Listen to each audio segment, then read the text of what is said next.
Hey Black Circle family, we are back for episode 12 and I am here with Anton Flanders. I'm good, Anton, how are you? I'm good, thanks for having me. Thank you. Good to see you again. Yes. Especially after it's been so long and that, I was saying that. Yeah, so for those who don't know, you and I, we have some history because we went to college together. Yes, we did. Yeah. St. Charles Sixth Form, Ladbroke Grove. Yeah. Big up the crew them. And they've just closed down George's Fish and Chip Shop, by the way. I don't know if you I heard. frequented that, but that saw me good many a lunchtime. Yeah. I know. Yeah, I got a tune dedicated to George's, so I was obviously... Yeah. Okay. Yeah, I was quite upset about that. Yeah, it's like history, isn't it? Yeah. Yeah, Ladbroke Grove history. But we wish the family well and on to a restful retirement, hopefully. Yeah. But yeah, let's get they're into retiring. you. I think so. Okay, yeah. fair enough. But let's get on to you. Yeah. So, like I said, I've known you since college and I know Yeah. that you've always been musically inclined, but you have like 20 years of experience under your belt and you have worked with the likes of Ghetts and Gigs and Reg 32. Yeah. So can you share with us where your journey began? Yeah, where does your journey begin? I guess I'd say my journey began when I was in school, maybe like secondary school. I used to go to Hurlingham and Chelsea. Yeah, like me and my friends we made a little crew called Predator Wask.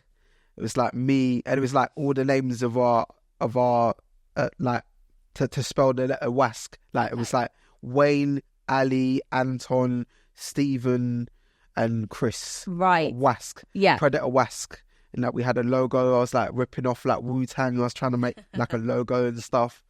Like so, I was always like into like the sort of design aspect of it as well.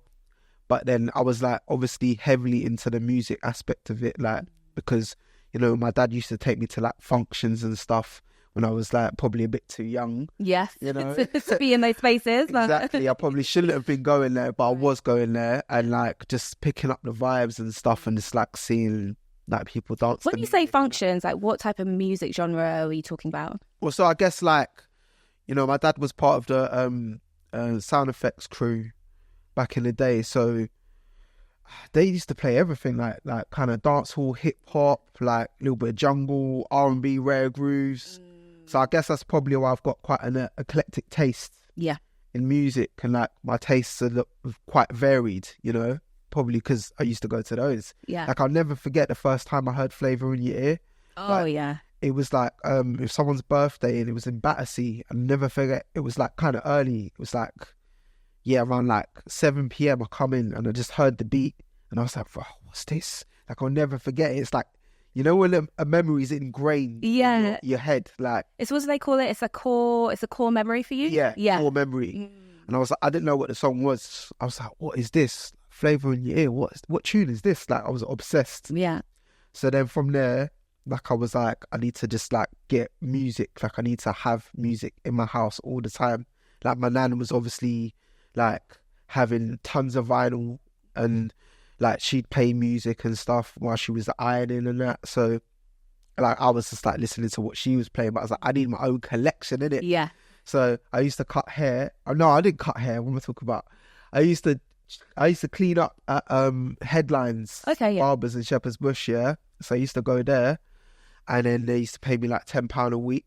So with a little £10, I'd like save up the money and then like, I just like try to buy CDs and stuff, man. Do you know what I'm saying? The passion from early for you. Exactly. Right. Our price and like buy CDs and stuff. Price, oh my God. Our price, Yeah. Buy CDs and that, like, yeah. I haven't heard our price in ages. Crazy. People out there don't know what our price is. I know. We're showing our age now, so yeah. I know. Let's keep it moving. And so you've kind of like your sound is influenced hip hop and grime and dubstep and R&B. What inspires you to focus on these genres? I know that we touched on like you growing up and hearing your dad's sound, being exposed to that. But how have you seen that, I guess, evolve over the years? I guess I'd say like I've seen it evolve because I go out quite a lot. Like I go to the clubs quite a lot. Like I used to. Like I'm a dad now, innit? So I don't go out as much, But when I used to go out, I go to different clubs and see what was popping off, And like back in the day, it wasn't necessarily like, oh, this is a hip hop thing. Like, yeah, it would be a hip hop thing, but once in a while they might fling in a little rock tune, or they fling in a little grime tune or whatever. Like, it was like DJs will play tunes that made the people hype. Yes. And I was like, all right, cool. I take that feeling and go back to the studio, and yeah, I'll be like, yo, I want to turn that feeling into a song. So I'll be like taking all of the influences that I'll be hearing when I was going out, going to the lab, and try to make that like moment in like a picture on a record, you know? I love that analogy. Okay, yeah. Yeah.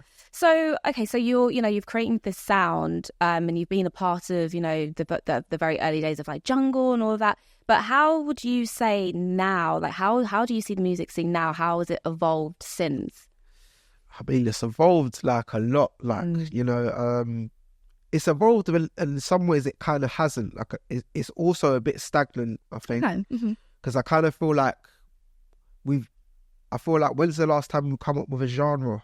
You know? But would you not say like drill is like a... Yeah, that's true. That's true. That was the last big one. Yeah. And then obviously you got like piano sort of stuff. But I'm always expecting there to be a next genre rather than it's like a little subculture thing. Like, we just come up with genres like it's no one's business. And then the sort of sounds and artists come out of those genres, you know? That's what I kind of find fascinating. It's like, dubstep wasn't even dubstep at the time. It was just like 140, like dark garage. Right. And then eventually it became dubstep. It was like a different thing, you know? And yeah, and I kind of miss that like experimentation. Like, I'd love to see some like new school drill artists jump on a dubstep thing or something. Ooh, you know? Okay, that would be crazy, you know?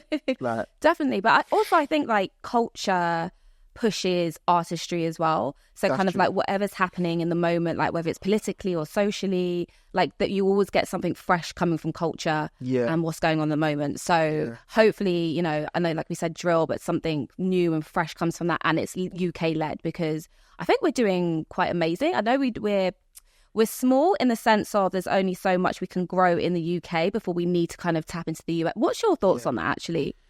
I think you can really do a lot in regards to like rave culture over here, like rave culture and like club culture. I think rap is a bit different because like America, I think they've got rap on lock. Yeah, they got the monopoly on it. Yeah, it's like we've got the grime thing, which is different. It's still sort of small and niche, and like it's like, you see, remember when Nas said hip hop's dead? It's like, oh, hip hop's dead. It wasn't dead. Like, it's never gonna die. Like, let's be real. It's like, now like it's so commercial. Yeah, now. It's so commercial. Like, but when people say grime is dead over here, it's like it's a bit of a deeper thing. They mean the scene is dead. I'm not saying it is dead. It's not, because I think the grime scene is like more alive than it's ever been. But it's like you can't say stuff like that here and have the foundation to back it, like how it is in America with the hip hop thing, you know. So yeah, it's just different because it's smaller. It's smaller here. Like, it's smaller. And like, I was thinking the other day, I was like, I think some people like in the Midlands and like up north, I think they're on this grime team more than the South, man. You know what I'm saying? I think sometimes I hear like the grime stuff I hear more often, it's got an accent that's not from London. Do you know what I'm saying? Is that resonating with you more? Like, are you finding that more interesting than what's happening in London at the moment? Like, what's your take on that? It's not that I find it more interesting. It's just I'm more aware of it. Yeah. So it's like they almost have a bit more of a passion about it, you know? Like, but I don't know, man. People probably going to hate on me for saying this stuff in it, but it's just what I've heard. Yeah, no, I think it's a valid opinion. And, if anybody can give an opinion on it, it'll be you. You're very much involved in that scene. So, yeah, it's interesting. So I know we're going to slightly switch gear a little bit now. And I know personally very small parts about, your past and kind of like your struggles with addiction and things like that. But let's just kind of tap a little bit into it a bit more. And so, you've been very open about your struggles with addiction. But how did your experiences shape you both personally and professionally? And just tell us kind of like the story and the journey, I guess. Well, I guess it's kind of a crazy thing because when I first started, like, I never did drugs or drank or did anything. Like, I was like teetotal. You remember? Yeah. I was teetotal, all of that. But then when my nan passed away, I don't know, it's like life hit me like a ton of bricks, man. Like, I was just like, rah, this is pressure. And I remember one day, it's like I'd been living in my flat by myself for about a year. And then I was just like, I'm going to start smoking cigarettes, man. Like, just out of nowhere, I was like, I'm going to start smoking. And then from that, I was like, I'm going to start drinking. I'm going to start budding. I'm going to start escalated. And then, like, for a while, I was like, I've kind of got a grip on this. You know, I've kind of got a grip, like, a little bit here and there, you know. And then at points, I'd realise, like, raw, it's got a grip on me. You know, it's got a grip on me. And, like, raw, I'm in tumultuous relationships because of it. Yeah. You know, like I'm not thinking straight. Like my career's at stake now, you know? Like, it was tough. And I was like, well, how do I even say to a man, it's like, I don't even want to smoke or whatever. I don't want to drink. It's like peer pressure, you know, because everyone's doing it. The scene, I guess, isn't it? It's like, you want to be able to stay up and like firm it with the big dogs in the studio all night. Like, do sessions. Like, it's kind of like that, but you don't really have to wave. Like, that's what I've realised. Like, I still do that now. I stay up all night, but maybe I'll just have a Red Bull.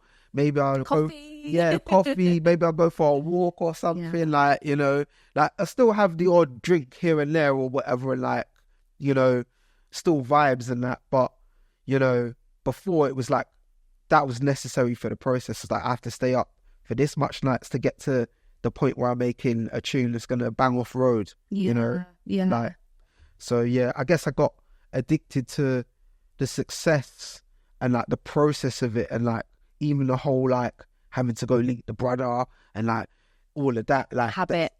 All of that, like, you know, just, yeah, like the culture of it, man. No, that's really interesting that you're saying, you know, like we hear about the phrase sex, drugs and rock and roll. Yeah. It's very synonymous with like the music industry, and I think with like the hip hop culture, or like, I hate saying black music but it's black music.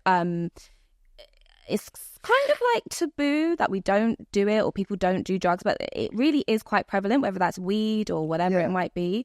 So I guess what I'm trying to say is, I think people sometimes, as a defense, say they use it artistically, right? Because it helps to drive artistic vision, or like you said, it helps you to stay awake. But what were some of the things or steps that you put in place to kind of combat that? I know you said walks and things like that, but mentally... I guess in the back of my mind, I was just thinking to myself, raw, like, I never needed it before. Like, I never needed it before at all. Like, you know, I go to jump off, do a beat battle, and then I was so hyped that I just go home, like get a Red Bull or whatever, and stay up making beats, and that was it. Yeah. That was it. I'd stay up all night making beats, writing rhymes, you know? And that's how it was. Like, I never needed anything else, just the inspiration. Like, I feel inspired. Like, I need to be around loud music, my peoples, just in the environment. And that's it, you know? It's like, all the other stuff is like, you feel like that's part of it, but it's not. It's a scam. It's a scam, yeah. It's a scam. Yeah, you know, we're talking about it being a scam. Many artists and individuals in creative industry, they face similar struggles. Yeah. So kind of what would be your advice to give someone currently battling addiction, and how can they find hope and motivation to pursue their passions? Well, I'd say, first of all, just admit it, you know, just say straight up, like, I've got a problem, tell your brethren or whatever, someone close to you, someone that you don't think is going to exploit you, you know, because that can happen as well.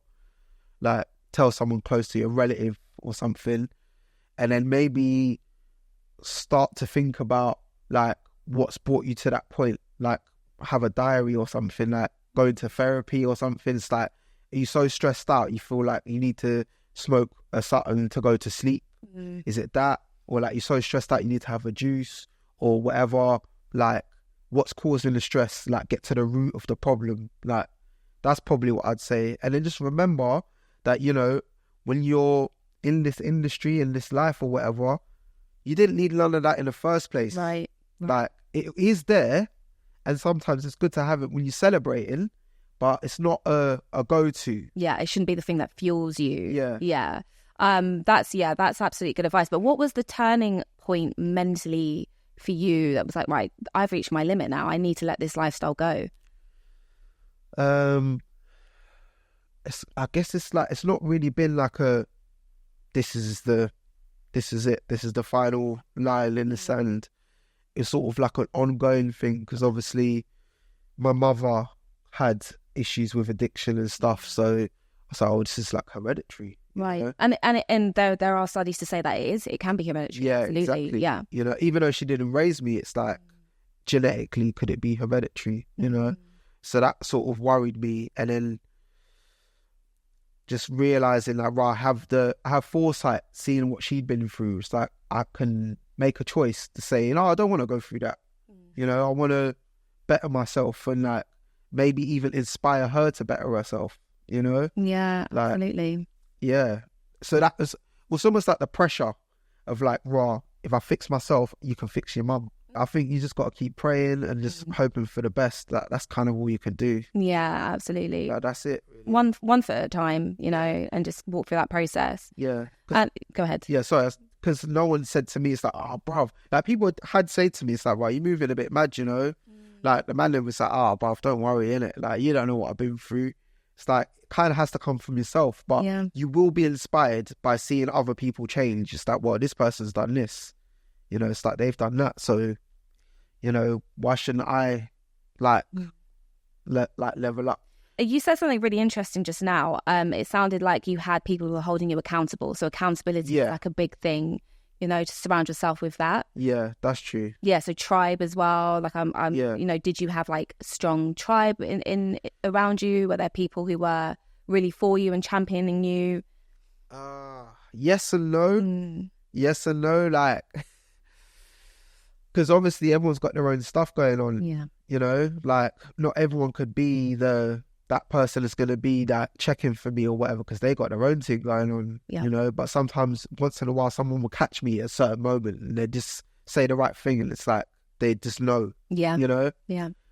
Yeah. Yeah. It's definitely. I just thank you to be so open, because you know your experiences. Whoever might be listening today definitely might take something away from it. So I do. Thank you for being so candid and open about that. So we're touching on tribe and we're talking about accountability. I know that you've been a big advocate for breaking down barriers for underrepresented groups in the music industry. Yeah. So what are some of the challenges that you faced? Oh, man. I guess like not enough money and not enough knowledge and diligence and like research. Like I kind of had a good idea of like, oh, I want to go from A to B and then to C and then to D. I was like, rah, I don't even know the alphabet, you know, sort of thing. Like, I guess back then there wasn't as much readily available knowledge, like to how you're going to put your tune out, how do you get on PRS, how do you get on radio, like how do you get it to pluggers, like how much does it cost? Now it's like you could Google it. So yeah, those were the challenges then. But now it's more a case of like, right, how do I adapt to like a landscape where everyone's an artist, everyone's a producer, everyone's a something. Yeah, everyone can hop on YouTube and learn how to do this and do that. Yeah. Yeah, like people go viral for making a one sound, you know, spitting, like literally go hook took, and then they're viral now. It's like, rah. It's true. Yeah. You know, I learned how to play guitar. Yeah, actual talent, you know. You know. Like, I'm not hating or nothing, because obviously everyone has their moment in that, but it's like, it's just a different time. It's a different time, because back when I started, obviously showing my age, it was like, you had to be pretty sick, like, you know, it could be peak if you wasn't good on the mic or like at your craft, like your feelings would be hurt, like, you know. So it's a different era and I'm adapting to it. I'm adapting to it, man. But I like it. I like the challenge still. No, and again, you were saying, you know, about this kind of like instant viral. My only thing counter to that is it's amazing if you do have talent and then you get the instant viral. Yeah. Because that cuts out a lot of the middleman. Yeah. You know, like I'm imagining some of the challenges that you went through, there was a lot of kind of middlemen involved. Whereas if you could have just had that instant kind of viral moment, it would have made things so much easier. Yeah, for sure. But I mean, here's the thing. Those did come along the way. Yeah. Like, that does happen anyway, you know. It's like, it's just the sort of thing that you don't really think about it when you're writing your tunes. But maybe you do now. I don't know, maybe people that write tunes now, they think like, oh, this is going to be memed, whatever. Good point, yeah. You know, like you have to think about stuff like that. But back in the day, it was just like, oh, this is my verse, you know? Yeah. That kind of ruins it a little bit, I don't know, because you're constantly overthinking. Yeah. Oh, like you said, could it be memed? Could it be, exactly. Will it go viral? Will it not go viral? It's like, takes away from the creative process a bit. This is true. Yeah, that's very annoying. And so can you tell us about your current track with rapper and mental health advocate Shocka that highlights men's mental health struggles? And I know, again, we spoke a little bit about your struggles, but did that kind of drive the project for you guys? 100%, because obviously, you know, I kind of hadn't really spoke about all of this stuff. Like, I had sort of here and there, like on SoundCloud tracks and like the odd verse on, like, you know, sometimes I'm kind of strategic with the way I write. Like, I'm like, oh, I'm going to do a feature for someone. It's like, I don't know that many people will hear this tune. Maybe they will. So I'm going to go deeper on it. You know, it's like, I could go a bit deeper on this one or whatever. But with Shocka, I was like, this guy's already been doing that. He's already been saying the deep stuff to a wide audience. It's like, you know, come on, man. Like level up, innit? Wow. So I guess I already had the original version and I was like, raw. If I had him on it, it would make me want to go even deeper, like with the bars and like say stuff that I was kind of afraid to say. Like, you know, sometimes I just write tunes, it's just for me. Yeah. Maybe I'll show my fiance or like my best friend. So what do you think, bro? It's like, you're right, bro. Yeah. Cool, was everything all right? It's like, yeah, but you know, I just had to make this tune. It's like, I am all right. But it's like, you know, sometimes music can be therapy, but I was thinking like, yeah, let's do one that's like actually for the masses as well, because maybe someone else will hear it and think, yeah, I kind of feel like that too. I've been through some stuff as well, and like I've never heard someone say it how you say it or how Shocka said it. So yeah, it was a pleasure to work with him, man. Like, absolutely, he's great. Absolutely. You know? And like you just touched on, with the process being very therapeutic, and I think there's something about kind of getting all the thinking and the overthinking out, on paper or through music. So there's definitely a process behind that.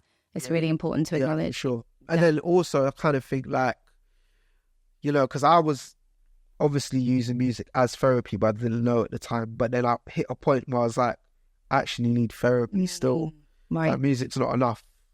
Like, it's cool. Like, you can't, you know, rap your way out of every bad situation. Right. You know, sometimes you actually need a professional to come in and say, hey, man, like, let's untangle these web of thoughts. Yeah. And try to get you into a better, more positive way of thinking about your life and like what you've been through, your transgressions and stuff, you know. So I'm so glad that you mentioned therapy, especially as a man, because I know that there's huge stigma for men in particular to go and seek that help. So just for any guy that's listening now, kind of what would you suggest to kind of prompt them and help them break down that stigma and that barrier? All right. So what helped me, I told myself, I was like, raw, boom. When man gets a car, if the car's mashed up, you have to take it to the garage. You can't just fix the car yourself. Like, you can be as much of a nerd as you want with whatever car you've got, but you can't fix the car yourself. You have to go to the garage. You got to go see a Phil Mitchell.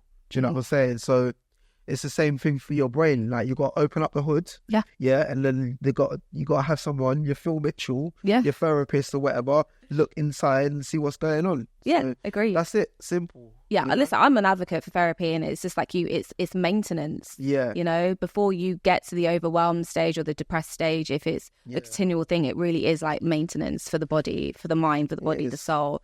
So I'm glad that you spoke about that. So also one more thing made me think as well is like, you know, they say that women live longer than men, and I think one of the things it's down to is because women talk more than men. Yeah. You know, women will say more words throughout the day than men.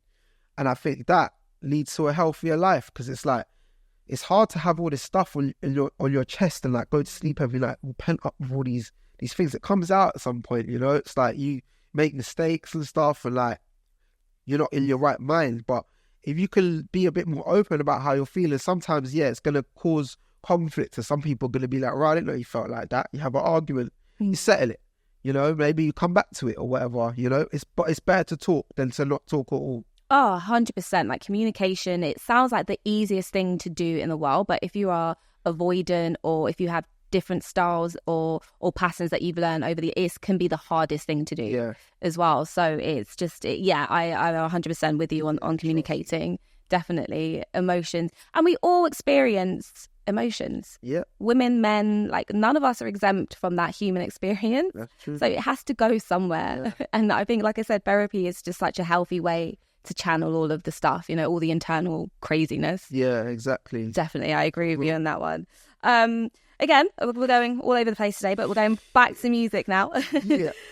So another body of work is your orchestral grime album with Will Davies for Audio Network and the Ultraphonics project Trapphonic 2.0. So how was the collaboration process and experience when we're talking about orchestra and grime together?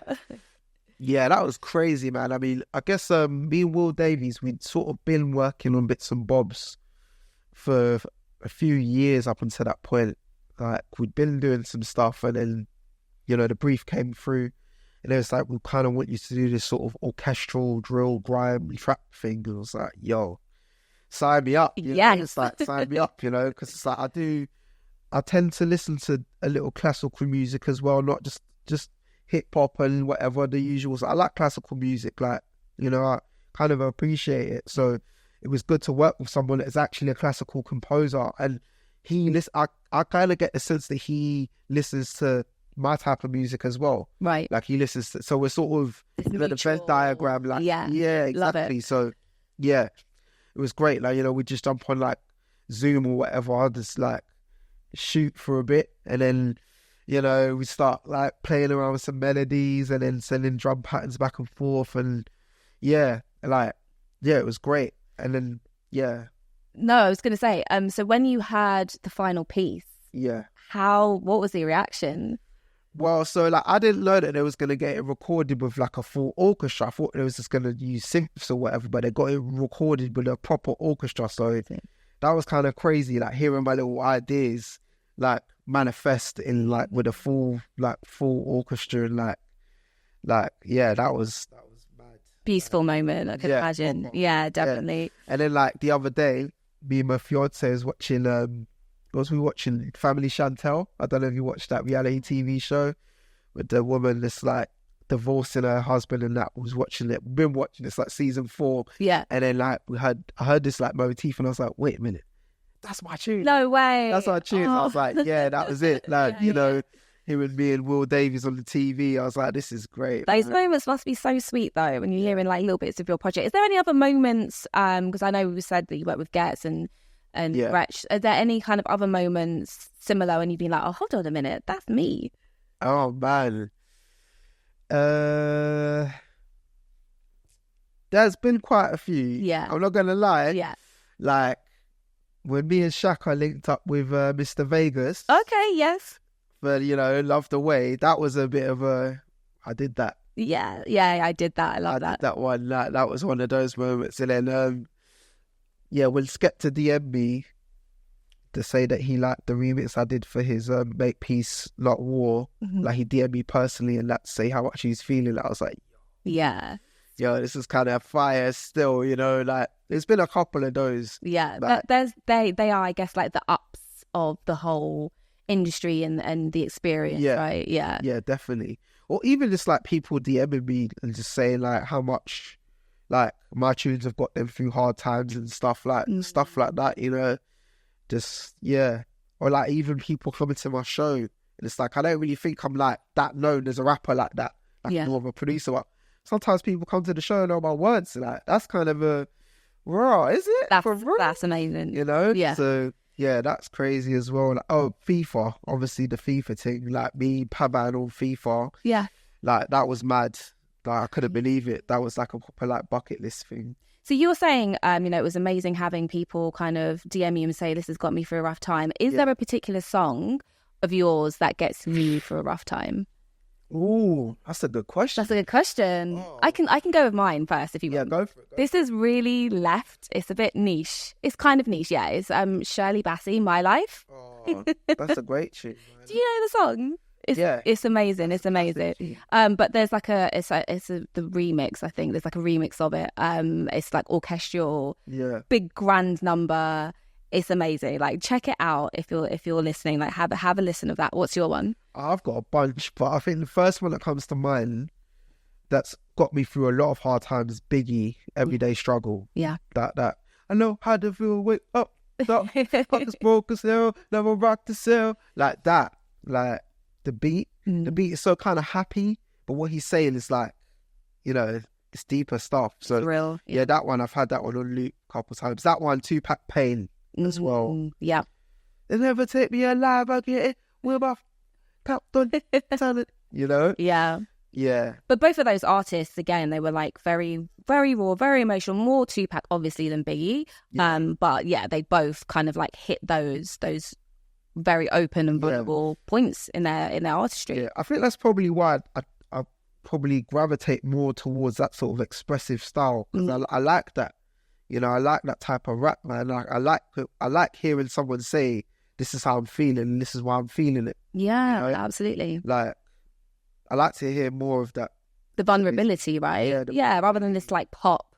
I don't know, Sexy Red. Like, listen, if you like Sexy Red, if you like it, I love it. But like, no, it's just all a bit fluffy. I don't know.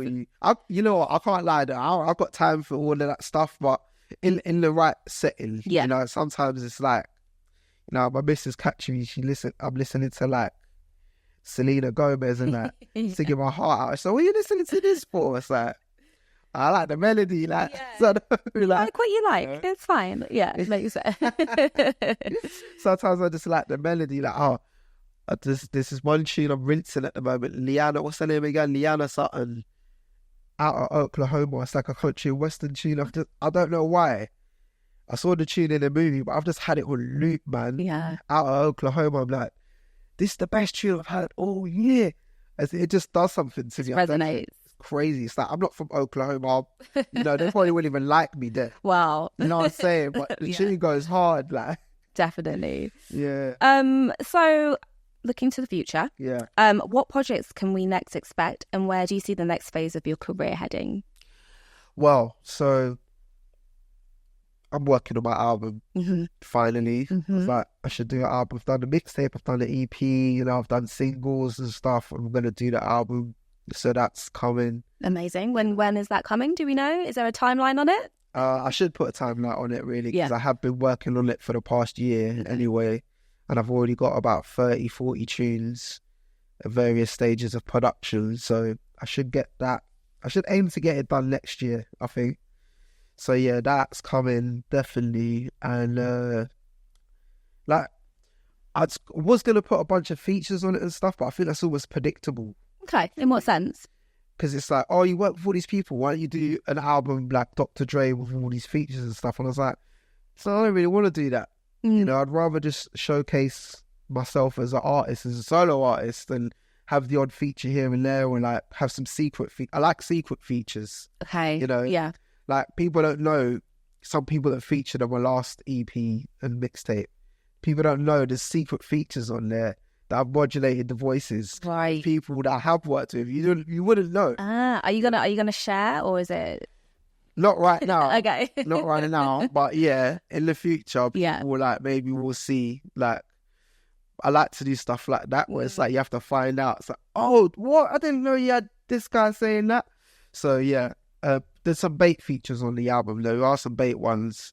There's a couple. Yeah. There's a couple bait ones. So. Putting like hidden Easter eggs, so to speak, in there. Yeah.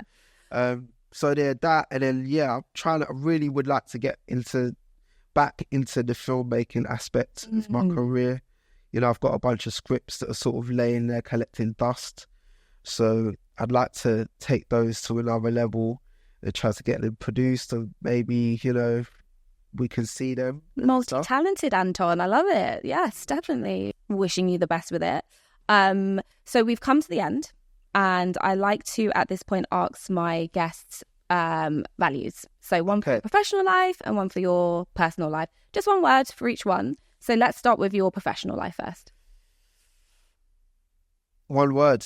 Just one word. Yeah, it could be... Does it have to be one word, or could it be a little phrase? Like, You can give a little phrase if you want, yeah. Don't overthink. Okay, don't overthink. Yeah. Yeah. In fact, we just do. There you go. There's the word. Do. Do. Okay, yeah. Yeah. And for your personal life? This one's kind of easy. Love. Oh, that's really nice. Yeah, love is the answer. Love is the answer, people. Yeah, exactly. Oh, Anton, thank you so much for coming down. I really appreciate it. And if people want to follow your journey, where can they find you? Oh, well, you can follow me at my name is Nutty P on Instagram, Twitter, X, Facebook. My name is Nutty P. SoundCloud, same thing. Just hit me up from there. I've got a website, antonflanders.com. Yeah. So come check me. All good music. Yeah, stay updated. There's going to be a lot of stuff coming. So stay tuned.